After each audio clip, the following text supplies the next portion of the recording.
Bismillahirrahmanirrahim. Assalamu alaikum dear students. A very warm welcome to Rifa International College. My name is Rahil Ahmad and today we are going to discuss chapter 8, writing negative messages.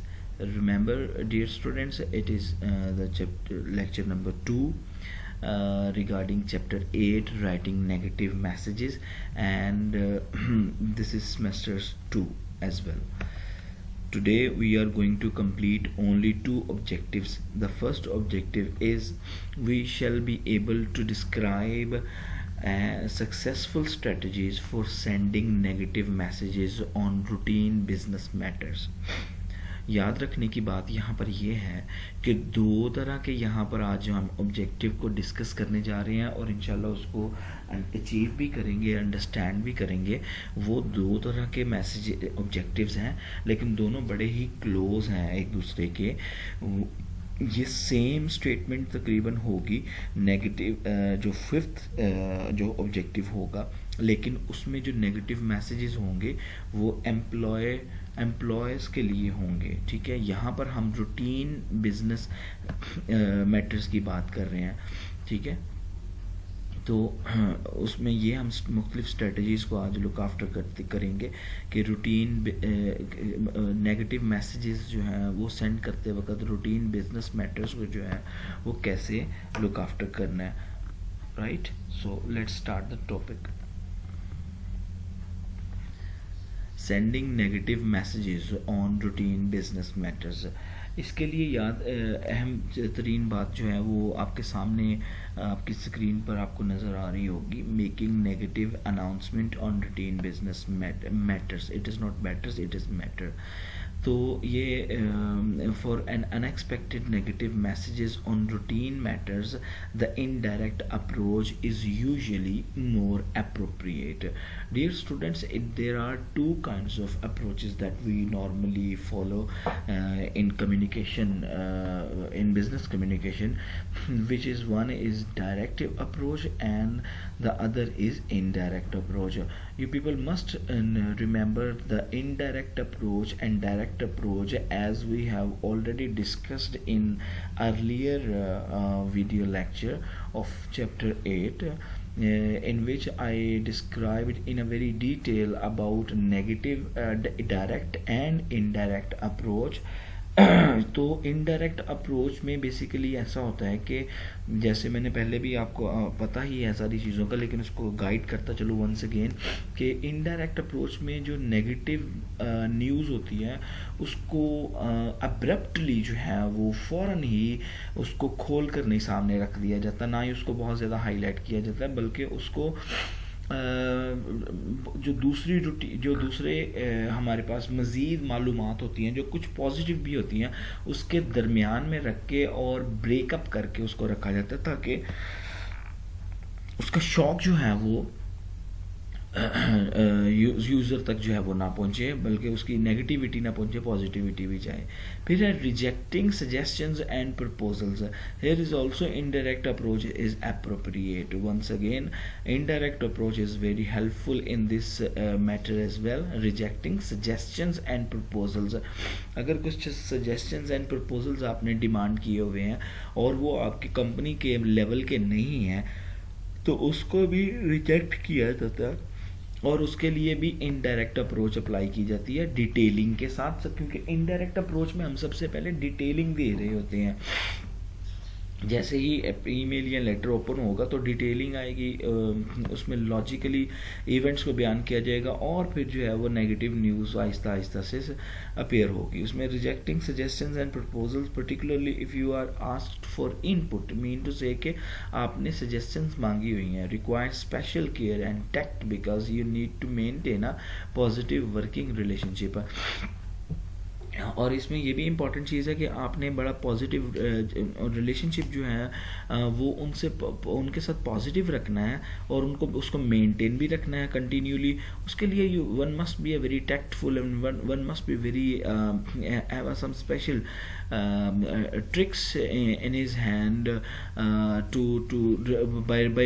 reject the suggestion and proposal request। तो उसके लिए आपकी language, आपका way of talking, आपका अगर आपसे direct अगर discussion है, वन ऑन वन डिस्कशन है, उसमें आपने ये सजेशंस हैं आपके पास, तो फिर भी उसमें भी आपके पास ये बड़ी ज़रूरी है कि आप उसको जो है वो पॉजिटिवली जो है उस नेगेटिव रिजेक्शंस करें। Then refusing a routine request.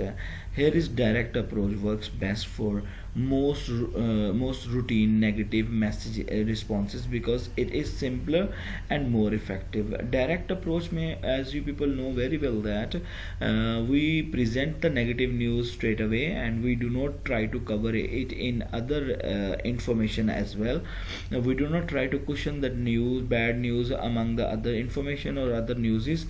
और इसमें रिफ्यूजिंग रूटीन रिक्वेस्ट जो आ जाती हैं, रूटीन क्वेरीज वगैरह आ जाती हैं जो रिलेटेड ना हो आपके जॉब के मतलब या आपके कंपनीज की पॉलिसीज के मतलब, तो उसको डायरेक्ट अप्रोच में आप रिफ्यूज़ कर सकते हैं नेगेटिविटी को। वो उसमें कोई ऐसा इतना नेगेटिव हार्म जो है वो नहीं पहुंचाने वाली होती है, because they are routine request. Sorry for a little pause. Routine request होती हैं और इसमें जो also consider your relationship with the reader. और अगर तो रीडर या सेंड जो है वो रेगुलर कस्टमर है और उसका कोई इतना ज़्यादा इम्पैक्ट नहीं पड़ने वाला कंपनी की या प्रेस्टीज पर, तो definitely direct approach will really helpful by to send the negative by refusing routine request। Then there is another point, handling bad news about transaction, that is absolutely very important because आपको सबको पता है कि पैसों के मामला जो होते हैं वो बड़े ही टैक्टफुल होते हैं, वो बड़े ही केयरिंग होते हैं, उसको बड़ी एहतियात से जो है वो हमें देखना पड़ता है। And we all know that bad news is always unwelcome bad news regarding transaction is always unwelcome and usually unexpected। तो इस तरह की जब ये जो अनएक्सपेक्टेड सिचुएशंस होती है, when we send bad news we must consider these three points or these three following steps। हमें इन 3 बातों को मद्देनजर रखना पड़ता है बैड न्यूज़ को, ख़ास तौर पे ट्रांजैक्शन के हवाले से बैड न्यूज़ को बताने के लिए। Number 1, modify the customer's experience। और once again modify the customer's experience, explain such messages and repair whatever damage might have been done to the business relationship। Remember dear students once again कि handling bad news about transaction में आप 3 step writing process जो है वो उसको apply कर सकते हैं। वो बहुत ज़्यादा हेल्पफुल होता है क्योंकि आप जब 3 step writing process अप्लाई कर रहे होते हैं तो उनमें ये तीनों गोल्स जो हैं या तीनों पॉइंट्स जो है वो कंसिडर हो जाते हैं ऑटोमेटिकली। लाइक फॉर एग्जांपल इसमें हम जब मॉडिफाई द कस्टमर्स एक्सपीरियंस कर रहे होते हैं तो क्या करते हैं, हम सबसे पहले प्लान कर रहे होते हैं राइटिंग करने के लिए और उसमें हम सिचुएशन को एनालाइज कर रहे होते हैं।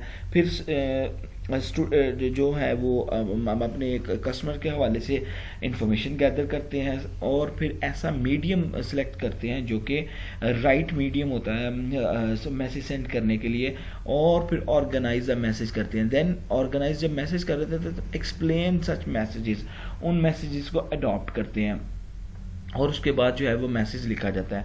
फिर डेफिनेटली जब हम 3 स्टेप राइटिंग प्रोसेस को 3rd फेज में जाते हैं कंप्लीट करते वक्त, तो हम कस्टमर केयर करते वक्त उसके जो डैमेज हुआ होता है, फॉर एग्जांपल अगर किसी ने कोई शिपमेंट मंगवाई है और वो किसी स्पेसिफिक पार्ट्स के हवाले से है और वो ऑलरेडी पे कर चुका हुआ है लेकिन शिपमेंट लेट हो गई है, अब डेफिनेटली वो पर्सन जो है वो पे कर चुका हुआ है और उसके पैसे कंपनी के पास आ चुके हुए, कंपनी वो पैसा यूज़ कर रही है, लेकिन वो शिपमेंट या जो भी चीज़ उसने मंगवाई है वो लेट है। तो वो लेट के बदले में जो उसका डैमेज हो रहा है उसके बरक्स जो है वो कुछ ना कुछ जो है वो रीपे करना पड़ता है, रिपेयर करना पड़ता है, या जो भी पॉसिबिलिटी हो उसमें हेल्प आउट करनी पड़ती है, being a representative of a company to make a positive और positive face of the company.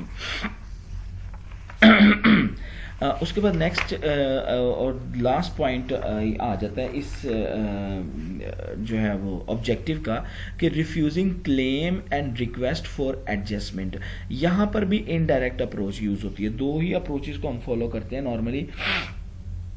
यहाँ पर रिफ्यूजिंग द इनडायरेक्ट अप्रोच होती है किसके लिए, claim and request for adjustment, claim और request for adjustment. Use indirect approach is most cases of refusing a claim, do not respond emotionally.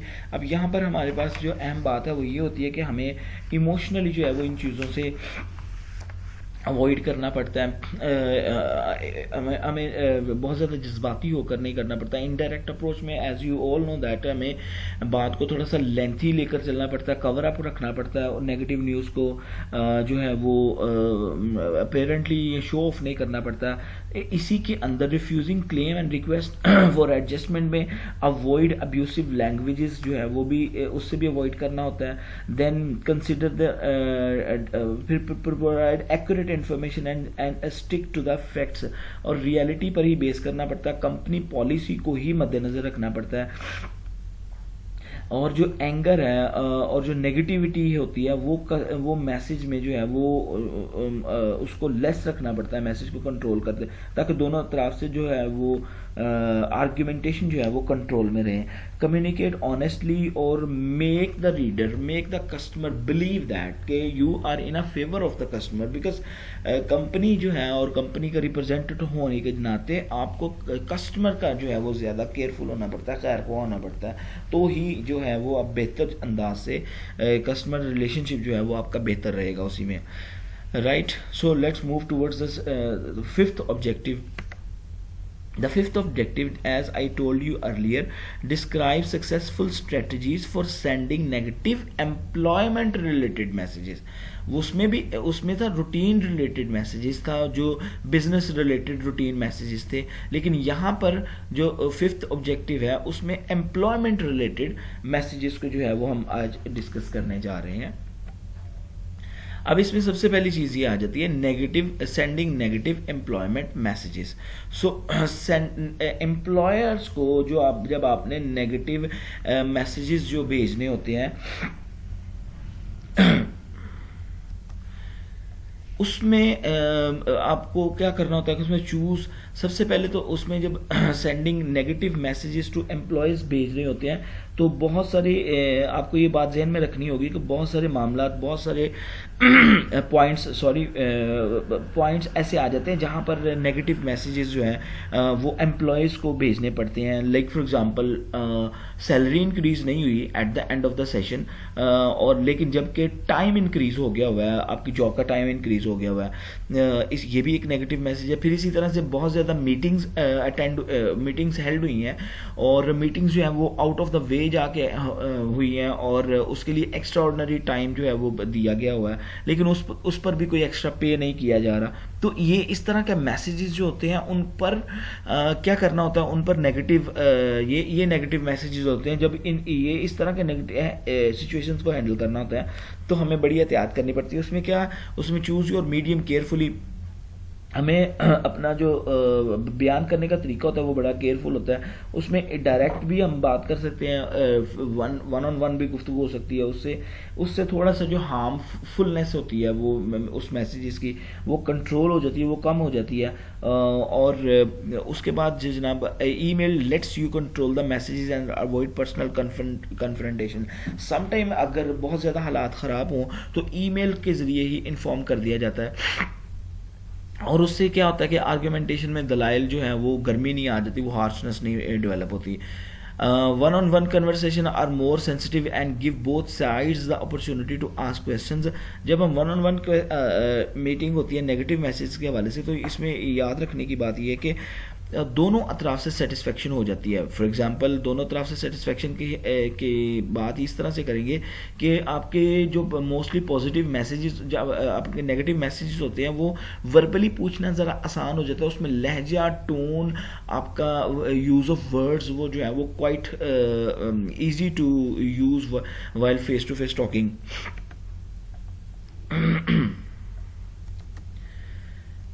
Then आ जाता है refusing social network recommendations request. फिर इस मतलब सोशल नेटवर्किंग रिकमेंडेशन रिक्वेस्ट को refuse करते वक्त जो है वो आपका हमें endorsement become part of your online profile. Mean to say कि आपने यहाँ पर जिसे हम ये कहते हैं कि सपोर्ट कर रहे होते हैं, बैकअप कर रहे होते हैं, बैकिंग कर रहे होते हैं, अप्रूव कर रहे होते हैं, और उसमें जो सोशल नेटवर्किंग की रिकमेंडेशन रिक्वेस्ट होती है वो समटाइम आपकी प्रोफाइल का हिस्सा जो बन जाती है। लेकिन उसमें your recommendation become part of your personal brand. आपकी जो रिकमेंडेशन है समटाइम अगर आप रिफ्यूज़ कर रहे हैं तो रिफ्यूज़ करते वक्त भी रिकमेंडेशन जो है वो चेंज हो जाती है और उसमें पॉजिटिविटी आ जाती है। You may get more request for endorsement and may be from people you don't no well. ऐसे लोगों से भी एंडोर्समेंट के लिए कहा जाता है बहुत दफ़ा, हमायत के लिए कहा जाता है या उनके लिए बैकिंग अप के लिए कहा जाता है जिन लोगों को आप जानते भी नहीं होते। यू कैन इग्नोर और delete request from people you don't know, and of course you can refrain from making any endorsement, let people know it is the your policy और policy of the company. Rejecting job application. अब जब हम job application को reject कर रहे होते हैं तो उसमें avoid sharing any detail explanation for the company decision, avoid making और implying any promises of future consideration. दोनों पॉइंट्स हैं, इनको मद्देनज़र रखा जाता है कि कंपनी की पॉलिसीज़ के हवाले से जो है वो जब आप रिजेक्ट कर रहे होते हैं किसी लोगों को तो उसमें वो उसको बहुत ज़्यादा डिटेल में नहीं जाया जाता, उसमें पॉजिटिव टोन, पॉजिटिव नोट पर एंड किया जाता है। और number 2, avoid making and employing promises of future decision. Sometime ऐसा होता है कि हम किसी बंदे को रिजेक्ट कर रहे होते हैं, साथ में उसके साथ वादा भी कर रहे होते हैं, नहीं यार नेक्स्ट टाइम आपको इंशाल्लाह हम रख लेंगे। अच्छा, रख लेंगे ये बहुत अजीब लग रहा होता है कि अब नहीं रख पा रहे हो तो नेक्स्ट टाइम कैसे पॉसिबल होगा। तो वो जो है वो इस तरह के प्रोमिसेस या इस तरह के वादों से ना अवॉइड करना चाहिए, क्योंकि इससे बैड इम्पैक्ट जाता है। इससे आपकी डिसऑनेस्टी या आपकी डिसीविंग पर्सनैलिटी जो है वो उसका जो उसका जो फेज़ है ना वो अपीयर होना शुरू हो जाता है। Then terminating employment. अब ये बात बड़ी इंपॉर्टेंट है, यहाँ ये बड़ा नेगेटिव मैसेज होता है, इसको लेकर चलते वक्त ना आपको बहुत ज़्यादा एहतियात बरतनी पड़ती है। For example present reasons clearly. जब आप टर्मिनेट कर रहे होते हैं किसी एम्प्लॉय को, उसके पीछे सॉलिड और ऐसे रीजंस होने चाहिए जो कि आंसरलेस हों। Avoid reasons that can be considered unfair और डिस्क्रिमिनेटरी। आपको जैसे पहले बताया कि ऐसे रीजंस नहीं देने चाहिए, ऐसी वजूहत बयान नहीं करनी चाहिए जो अनफेयर हों, जो गलत हों, जिसको डिस्क्रिमिनेशन जो है वो पैदा करें। Follow company policy and contractual requirement and applicable laws. और इसमें कानून के भी मद्देनज़र रखना पड़ेगा कि अगर आप किसी भी तरह से कोई भी लॉ जो है वो ब्रेक नहीं कर रहे, ना कंपनी का ना ही regular. Then avoid personal attacks of any kind. Definitely personal होने की ज़रूरत नहीं होती हमें जब हम किसी को टर्मिनेट कर रहे होते हैं। Ask for another manager to review the letter before sending it. मतलब ये है कि for example being head of the company, एक बंदा जब डिसाइड करता है तो फिर दूसरे बंदे को भी जो है, जो दूसरा मैनेजर हो या आपका सेम पर्सन हो, उसको भी चाहिए कि लेटर जो है उसको एक दफ़ा लुक आफ्टर कर ले, ताकि उसमें कोई ऐसा माइट स्पॉट ना हो जाए जो ट्रबलसम क्रिएट कर सके वर्डिंग और faulty reasons. Deliver the terminating letter in person if possible. Person को खुद बुलाकर अगर वो टर्मिनेटिंग मैसेज जो है वो दे दिया जाए या लेटर दे दिया जाए तो वो ज़्यादा बेहतर होगा, बजाय इसके कि उसको ईमेल कर दिया जाए या उसको बाय मेल उसको सेंड कर दिया जाए। Right, so there is a one point is little point is missing there, मैं आपको उसे वर्बली बता देता हूँ कि giving negative performance review, sometime ऐसा भी होता है कि within a company negative performance review जो है वो भी देना पड़ता है। वो definitely it happens when we when normally companies जो हैं वो उसमें अपना मीटिंग्स हो रही होती हैं और उसमें जो है वो आपकी परफॉर्मेंस को उसको लुक आफ्टर किया जाता है, इवेल्युएट किया जाता है और उसके लिए फिर सजेशंस और या रिजेक्शंस जो हैं वो बयान की जाती हैं। उसका फ़ायदा उसमें ये चीज़ इम्पॉर्टेंट होती है कि आपने साथ साथ रिव्यू कर रहे होते हैं और साथ साथ आपने सजेशंस भी दे रहे होते हैं कि अपने आप को किस तरह से बेहतर किया जाए। So that is all about from today's video. We discuss two major objectives today, requesting negative messages in a routine business matters and particularly within a company, within a company or within an employment. Thank you very much for watching. Allah Hafiz.